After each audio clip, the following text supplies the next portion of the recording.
YCP అధినేత మాజీ CM Jagan రేపు విశాఖపట్నం జిల్లాలో పర్యటించనున్నారు.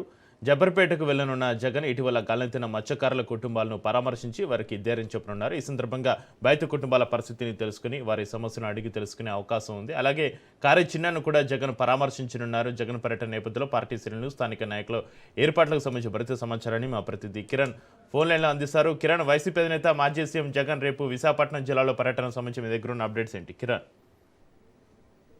ఏదైతే ఇటీవల 4వ తేదీన విశాఖ సముద్రంలో మత్స్యవేటకని వెళ్ళినటువంటి మత్స్యకారులు ఎవరైతే ఉన్నారో వీళ్ళందరూ కూడాను బోటు బోల్తా పడిన ఘటనలో 6 మత్స్యకారులు గల్లంతు కావడం, మరొక మత్స్యకారుడు ఎవరైతే ఉన్నారో కారి చిన్న బోటు ఆపరేటర్ శైలర్ ఎవరైతే ఉన్నారో అతను ఒక్కడే ప్రాణాలతో సురక్షితంగా బయటపడిన పరిస్థితి అందరూ తెలిసింది. ఈ నేపథ్యంలో మరి కారి చిన్న ఎవరైతే ఉన్నారో తను ప్రస్తుతం విశాఖపట్నం శ్రీరానగరం కిమ్స్ హాస్పిటల్లో చికిత్స పొందుతున్న పరిస్థితి ఉంది ఐసీయూలో.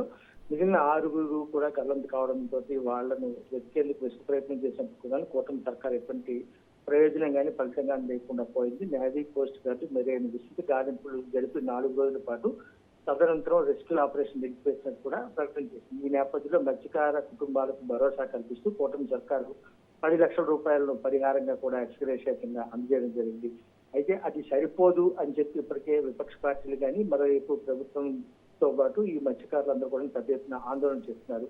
ఈ నేపథ్యంలో మత్స్యకారుల కుటుంబాలను ఆదుకునేందుకు, వాళ్లకు ఓదార్చేందుకు రేపు విశాఖపట్నం మాజీ ముఖ్యమంత్రి జగన్మోహన్ రెడ్డి పర్యటిస్తున్నారు. ఏదైతే రెడ్డి సమీపంలోని జబ్బార్పేట ఉందో ఈ ప్రాంతంలో మత్స్యకార కుటుంబాలన్నీ కూడా అక్కడే జీవనం సాగిస్తున్న పరిస్థితి. వాళ్ళ ఇళ్లకు వెళ్లి అక్కడ వాళ్ళకు భరోసా కల్పిస్తూ వాళ్ళని ఓదార్చే కార్యక్రమం అయితే రేపు జగన్మోహన్ రెడ్డి నిర్వహిస్తున్నారు. రేపు ఉదయం ప్రత్యేక విమానంలో విశాఖ ఎయిర్పోర్ట్ ఉదయం 10 గంటలకు చేరుకునేటువంటి జగన్మోహన్ రెడ్డి 10:45 జబ్బార్ తోట వెళ్లి ఆ కుటుంబాలు ఎవరైతున్నారో వాళ్ళందరూ కూడా తన ప్రగాఢ సానుభూతిని తెలియజేసి వాళ్ళని ఓదార్చే కార్యక్రమం నిర్వహిస్తున్నారు. తదనంతరం ఏదైతే కిమ్స్ హాస్పిటల్లో చికిత్స పొందుతున్నాడో ప్రస్తుతానికి కారే చిన్న అతను కూడా పరామర్శించేందుకు కూడా సన్నాహాలు చేస్తున్నారు. దీనికి సంబంధించి మనం చూసుకుంటే వైసీపీ శ్రేణులు నిన్న రాత్రి సుమారు 7 గంటల ప్రాంతంలో ఎవరైతే జగన్మోహన్ రెడ్డి పర్యటిస్తున్నారో ఆ జబ్బార్ తోటి ఈ ప్రాంతం అంతా కూడా పరిశీలన చేయడం, మరోవైపు మత్స్యకార కుటుంబాలకు కూడా చెప్పడం జరిగింది. అదేవిధంగా పోలీసులు భద్రదృష్ట్యా కట్టుదిట్టమైన ఏర్పాట్లు కూడా చేస్తున్న పరిస్థితి ఉంది. ఎటువంటి అవాంఛనీయ సంఘటనలు జరగకుండా ఉండేందుకు, జన సమూహం ఎక్కువగా వస్తున్న నేపథ్యంలో